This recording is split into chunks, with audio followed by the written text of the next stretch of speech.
Pour ce deuxième podcast, j'avais envie de vous parler de Nadia Kemener.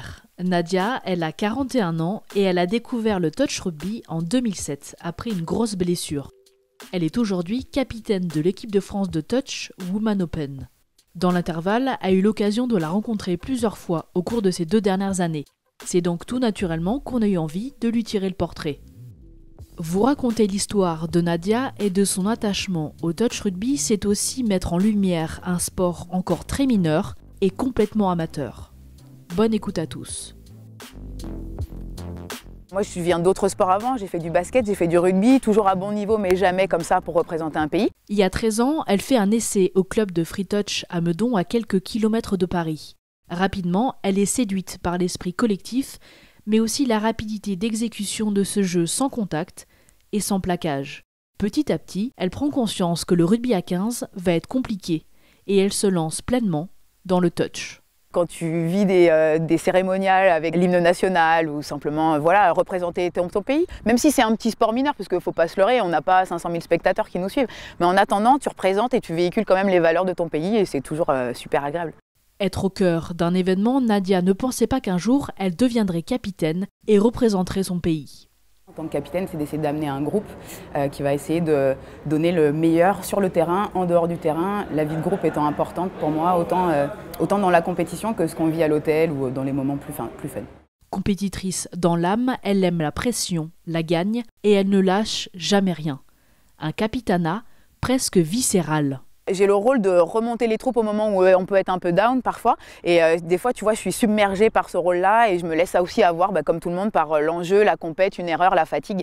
Et des fois, du coup, j'outrepasse un peu et c'est sur ça qu'il faut que je travaille, moi. On est en 2018. L'équipe de France se prépare pour les championnats d'Europe qui auront lieu plusieurs semaines plus tard à Nottingham. Une équipe dynamique avec quelques petites différences d'âge. Un détail. J'ai 38 ans et tu vois, les plus jeunes ont 19-18 ans. Donc oui, il y a un grand panel d'âge, il y a 20 ans d'écart entre nous pour la plupart. Mais on s'entend bien, on se retrouve sur plein de choses et puis on a les mêmes valeurs du sport. Donc là, pour ça, il n'y a pas de souci. L'ambiance, elle est fabuleuse, on se connaît déjà bien, on se voit souvent sur des tournois ou sur des entraînements communs. On a un groupe de filles qui vit hyper bien, donc ça se ressent sur le terrain, ça se ressent en dehors, c'est vraiment agréable. En mai 2019, dans l'intervalle, retrouve Nadia à l'occasion des championnats du monde à Kuala Lumpur. L'équipe est affûtée, déterminée. Nadia, la joueuse et capitaine, a hâte d'être sur le terrain. Dans les yeux, tu regardes dans les yeux de tes copines et tu vois qu'il y a la même flamme, il y a la même excitation d'entendre cette première hymne, d'aller entendre ce premier coup de sifflet qui va faire que tu vas faire ton premier engagement. Donc franchement, on fait ce sport et on vit ces moments-là pour ça, quoi. À cette période de l'année, le climat malaisien est moite, avec des taux d'humidité avoisinant les 70%. Pas facile pour les organismes qui ne sont pas habitués à ce type d'environnement. Il va falloir être intelligent. On a utilisé les conseils des gens du coin qui nous ont donné quelques petits tips un petit peu notamment sur les matchs et utiliser beaucoup d'eau fraîche, de glacière, des choses qu'on n'utilise pas nous forcément chez nous. Et utiliser, surabuser des soins qu'on a la chance d'avoir. On a 2 kinés qui sont là pour nous et donc il va falloir les utiliser au maximum. Et puis après, on s'est énormément préparé pour ça. Donc j'espère que la préparation physique aussi va nous aider à supporter un peu mieux cette chaleur et à récupérer un petit peu mieux que d'habitude. Malgré de gros progrès réalisés ces 10 dernières années, le touch féminin français est encore loin du schéma de jeu des anglo-saxons. La créativité française, si l'on peut dire, est encore tenace. C'est très difficile pour nous les Français, on n'est pas du tout habitués. Les anglo-saxons apprennent le touch de cette manière-là. Chaque phase de jeu, chaque partie du terrain est codifiée et tout le monde sait ce qu'il a à faire. Et ça leur donne une rapidité et une vitesse d'exécution qui est hors pair.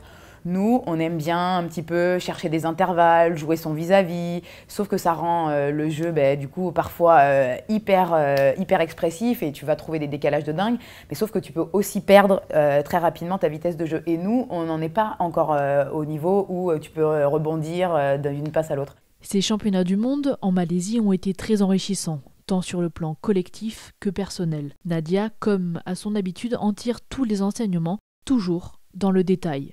On a trouvé un peu notre leitmotiv, c'est-à-dire que On est plutôt sur l'attitude, sur justement quel visage on présente face aux adversaires, jusqu'à quand on est capable de le maintenir dans un match. Avant, on pouvait prendre 25-0 sans exister, mais pas du tout, aucun point positif à retirer de ces matchs-là. Et là, clairement, on est présent. On ne se défait pas malgré les essais encaissés. L'équipe reste unie, soudée, elle donne tout ce qu'elle a jusqu'à la dernière minute du match, malgré la chaleur, malgré la fatigue. Donc ça, c'est vraiment une pleine satisfaction. Bilan de la compétition, l'équipe de France Women Open termine 11e. Le classement est un détail puisqu'un groupe solide semble être né, de bon augure pour les prochaines échéances. L'équipe de France se séparera après 10 jours de vie en communauté. Nadia retiendra 2 moments, elle nous les raconte. Ce qui m'a marqué, c'est vraiment 2 choses. La première, c'est plutôt en dehors du terrain. C'est l'odeur particulière de l'huile qui est utilisée dans la pièce de soin. C'est un endroit à part, la pièce de soin. On rentre du terrain, on est fatigué, on est énervé, on est contente. Il y a tout un tas de choses, tout un tas d'émotions quand tu rentres à ta chambre. Et c'est comme si en fait, tu laissais tous tes problèmes dans la salle de soins. Tu arrives dans cette salle de soins, il y a Patricia, Anatole, tout le monde est relax. Tu descends d'un cran, il y a cette odeur-là qui te prend dès l'entrée du couloir. Et je sais pas, tu rentres avec tout un tas d'émotions, parfois négatives, parfois positives, et tu ressors et tu es tout de suite plus zen. Donc c'est un vrai passage, cette salle de soins.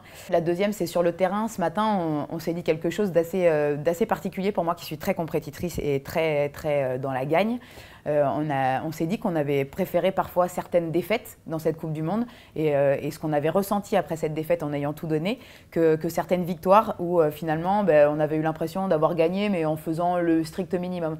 Et ça, c'est quelque chose que j'aurais jamais envisagé avant cette Coupe du Monde, d'avoir préféré perdre contre des grosses équipes en montrant un visage de dingue. Et donc, je suis bien contente d'avoir découvert. Pour la suite, rendez-vous en juillet 2021, puisque les championnats d'Europe prévus à Nottingham cet été ont été décalés d'1 an à cause du Covid-19. Si ce podcast vous a plu et que vous souhaitez plus d'informations sur ce sujet, sachez que tous les extraits sonores sont issus de reportages déjà réalisés. Les liens sont disponibles sur la description. N'hésitez pas aussi à nous suivre sur les réseaux sociaux. À très bientôt!